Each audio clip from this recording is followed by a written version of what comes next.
এসে কিভাবে তারা যুগলে বসলেন। আজকের আমাদের এটাই তত্ত্ব আমরা স্মরণ করব রাধা মাধবের লীলাগুলো কীর্তন। আজকে সকালবেলায় মা যশোদা প্রত্যেক দিনের মতন আপনারা জানেন হয়ে শুদ্ধমতী মাতা যশোমতী যমুনায় স্নান সেরে গোপালকে সাজিয়ে গুছিয়ে গোষ্ঠে গমন করিয়েছেন। এইবার গোষ্ঠে গমন করিয়ে ঘরে আছেন, এদিকে গোপাল আমার গোচারণ লীলা খেলা খেলছেন না। গোপাল আছে কোন রসে? সখ্য রসে। রস কয় প্রকার আগে আমাদের জানতে হবে। রস হলো 5 প্রকার, যথা শান্ত, দাস্য, সখ্য, বাৎসল্য, মধুর। এই পঞ্চরসেই ভগবানকে পাওয়া যায়। কিন্তু আমার শ্রী গুরুদেব বললেন শুধু পঞ্চরসে পাওয়া যায় না, ভগবানকে পাওয়ার 2টি পথ বাবা। একটা হচ্ছে শত্রুভাবে আর একটা মিত্রভাবে। শত্রুভাবেও ভগবানকে আগে পাওয়া যায়। পাইনি? পেয়েছিল কে? অগাসুর, বকাসুর, শকটাসুর, তৃণাবৎসুর, কংসাসুর। পাইনি? পুতনা রাক্ষসী, তারাও তো ভগবানকে পেয়েছে। তাই বলেন শত্রুভাবে ভগবানকে আগে পাওয়া যায় আর মিত্রভাবে একটু দেরি হয়। তো ভগবান আজকে খেলায় মাতোয়ারা হয়ে আছে। খেলা খেলতে খেলতে আর যে গগনে বেড়ানোর দোষ নেই। অনেকক্ষণ পর দেখতে পেলে গগনে আর বেড়া নেই।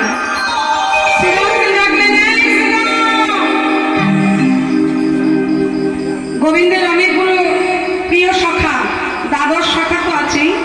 শ্রীরাম, সুদাম, রাম, বসুরাম, গোভদ্র, মণ্ডলী ভদ্র, প্রাণ সখা, মন সখা, ধন সখা, সমস্ত সখারা রয়েছে।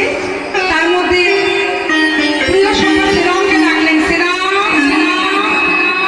করে, শ্রীরাম গগনে আর বেলা নেই, চল ভাই আমাদের এবার ঘরে যেতে হবে। তাই শ্রীরামকে ডেকে বললেন, শ্রীরাম বলছে কেন, এক কাজ কর, গরুর পালগুলোকে তো আগে জড়ো কর, তারপরে তো বাড়ি যাব। পালকে আগে জড়ো করতে হবে, তারপরে যাওয়া যাবে। হরি বল।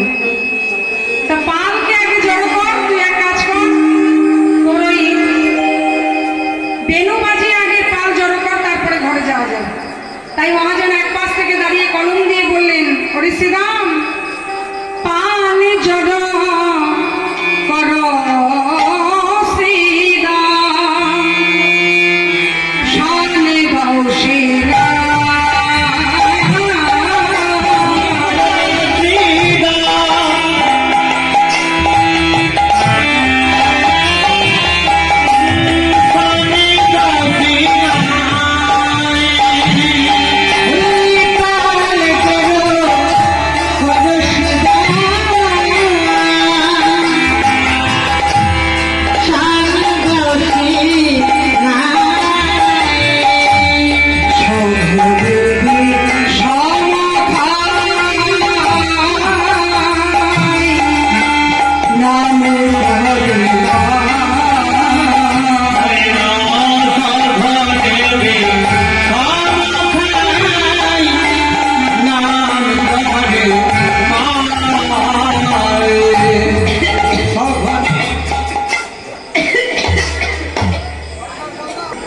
বারবার বিষম খাচ্ছে, মানে গলায় লাগছে।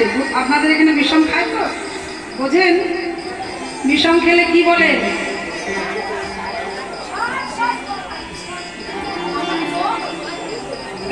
আমি যে এত কাশলাম, আমাকে 60 বালাই শাক, হ্যাঁ 60 বালাই শাক মনে হয় মা নাম করছে, বলি না? কেউ প্রিয়জন নাম করছে না। গোবিন্দ যেমন বিষম খাচ্ছে, শ্রীরামকে বলছে, ও শ্রীরাম, সঘনে বিষম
কিন্তু আমার মনে মনে আমি সংকল্প করেছি ওই শিখে ভাঙবো তবে ছাড়বো।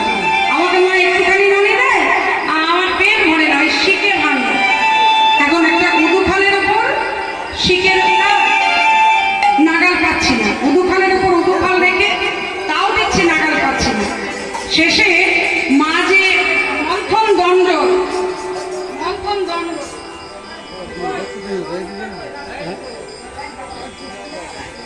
মা যেটা দিয়ে দধি মন্থন করে, একটা মন্থন দণ্ড আছে লাঠি, বলছে ওই মন্থন দণ্ডটা নিয়ে উদুখালের ওপর পা দিয়ে কি করেছিলাম জানিস? এই যে লাঠি দিয়ে যেই না আঘাত করেছি, সঙ্গে সঙ্গে ওই ননির হাড়ি থেকে ননি ঝরঝর ঝরঝর ঝরঝর করে পড়তে পড়তে আমার মাথায় মুখে সর্বাঙ্গে ননিময়। এমন সময় আমি দেখছি সর্বনাশ, এখনই তো মা আসবে, আর মা যদি দেখে আমি ননির হাড়ি ভেঙেছি আর রক্ষে থাকবে না। কি করা যায়? আমি তখন দরজার পাশে চুপ করে লুকিয়ে আছি। এমন সময় মা এসে ডাকছে, গোপাল গোপাল, আরে ও গোপাল। চারিদিকে যখন আমি তো সাড়া দিচ্ছি না, আমি তো চুপ করে লুকিয়ে আছি। মা ননির ঘরে এসে দেখে সারা ঘর ওই ননি ননি। তখন দরজার পাশ থেকে আমাকে মা ধরে এনে বলছে, এই দুষ্টু ছেলে গোপাল, এই ননির হাড়ি কে ভেঙেছে? আমি তখন ঘরে ঠক ঠক করে কাঁপছি আর বলছি, ও মা মা মাই আমি ননি খাই নাই, আমি ননি খাই নাই, আমি ননি খাই নাই, ননি খাই নাই, বলা বাবা খেয়েছে ননি, আমি ননি খাই নাই, বলা বাবা খেয়েছে ননি, আমি ননি খাই নাই। মিথ্যে পাদি, ওরে দুষ্টু ছেলে বলা দাদা কোথায় গেল? সেই দিন গোপালের প্রথম দর্পণে মুখ দেখেছিলেন মা। কোন দিন জানেন? দর্পণ মানে আয়না। হ্যাঁ, আয়নায় মুখ দেখেছিল ওই দিনকে, যেদিনকে ননি হাড়ি সারা গায়ে ননি মেখেছে। কি করেছিল না, দর্পণে প্রথম দণ্ড ঘরে মানে ননির ঘরে এই বড় বড় থাম্বা আছে, তো এই থাম্বার সম্মুখে একটা আয়না লাগানো ছিল। সেই আয়নার সম্মুখে গিয়ে গোপাল দেখছে দর্পণের সঙ্গে কথা বলছে, মানে জীবনে কোনোদিন মুখ দেখেনি। গোপাল মনে মনে ভাবছে, এটা বুঝি ব্রজের কেউ একটা ছেলে এসে ঘরে ননি চুরি করেছে, তা দর্পণের সঙ্গে কথা বলছে আর দর্পণকে বলছে, ওরে তুই ননি মেখেছিস, মা এখনই আসবে, লুকিয়ে থাক। এই বলে নিজে লুকিয়েছে, দর্পণ থেকে সরে গেছে। তা মা যখন বকছে গোপালকে, মাকে হাতটা ধরে নিয়ে এসে বলছে, মা আমি ননি খাইনি, বলা দাদা খেয়েছে, আর একজন ননি চোর এসেছে। বলে কোথায়? সম্মুখে নিয়ে গিয়ে দাঁড়িয়ে বলছে, এই দেখো মা, তোমার সম্মুখে দাঁড়িয়ে আছে ননি চোর। তা মা আর কি বলবে?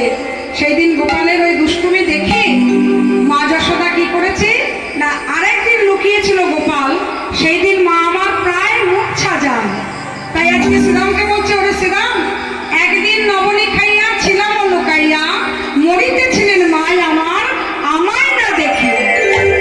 আমি লুকিয়েছিলাম, মা আমাকে না দেখতে পেয়ে একেবারে মূর্ছা, মা একেবারে মূর্ছা যায়। তাই চল শ্রীরাম, আর দেরি করিস না, এইবার আমরা ঘরে যাই। দিনই অবসান হইল, চলো যাই ঘরে।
মা সরস্বতী বললেন, প্রভু আমি আর কিছু চাই না, শুধু একটা জিনিস চাই তোমার কাছে।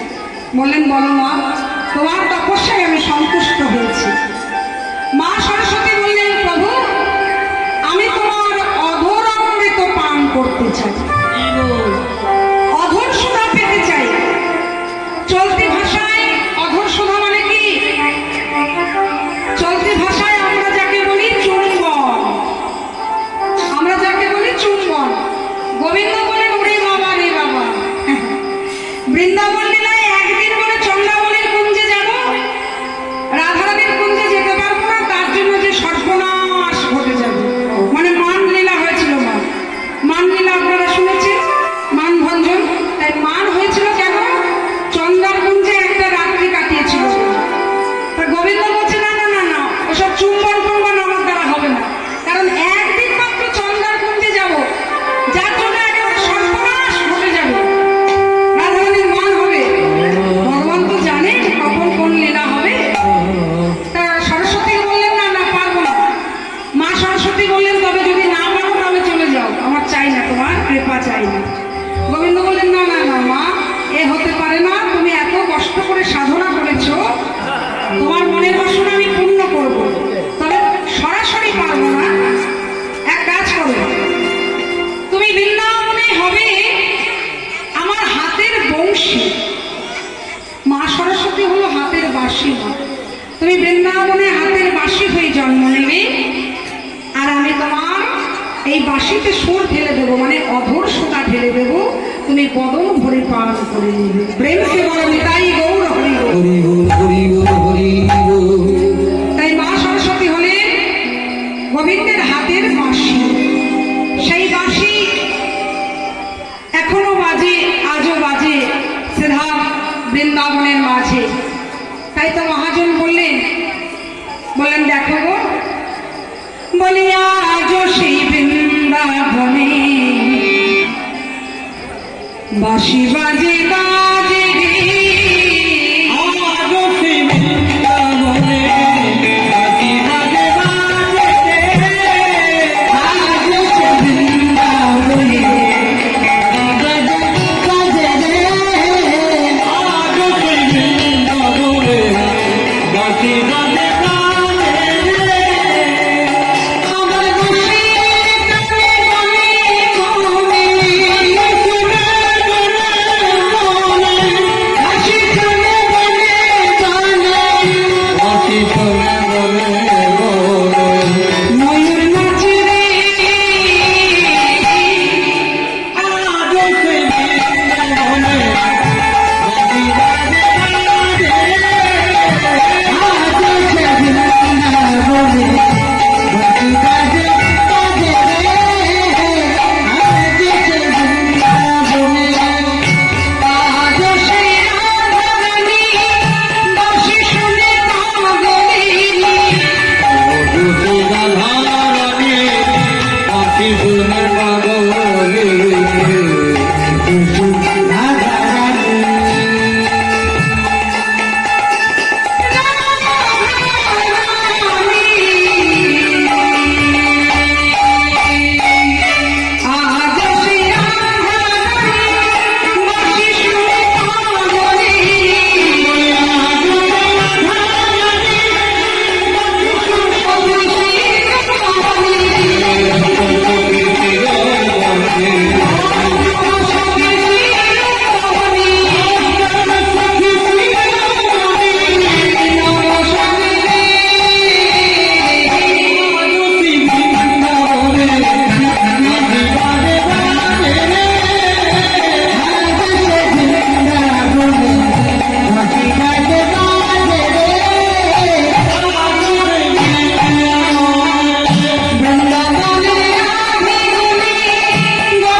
Oh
দেখতে পাই না। কেন? বলে তাকে দেখার জন্য বড় হ্যালোজেনের লাইটে তাকে দেখা যায় না, চারিদিকে টিউব লাইট লাগালেও তাকে দেখা যায় না, সূর্যের আলোতে তাকে দেখা যায় না, চাঁদের আলোয় ভগবানকে দেখা যায় না। তাহলে দেখার জন্য কি চাই? নয়ন চাই, যে নয়নটা আমাদের ঘুমিয়ে আছে না। একটা উত্তর ভারতের ছোট্ট ঘটনা আপনাদের বলি। এক উত্তর ভারতের একজন ভক্ত ছিল, যার নাম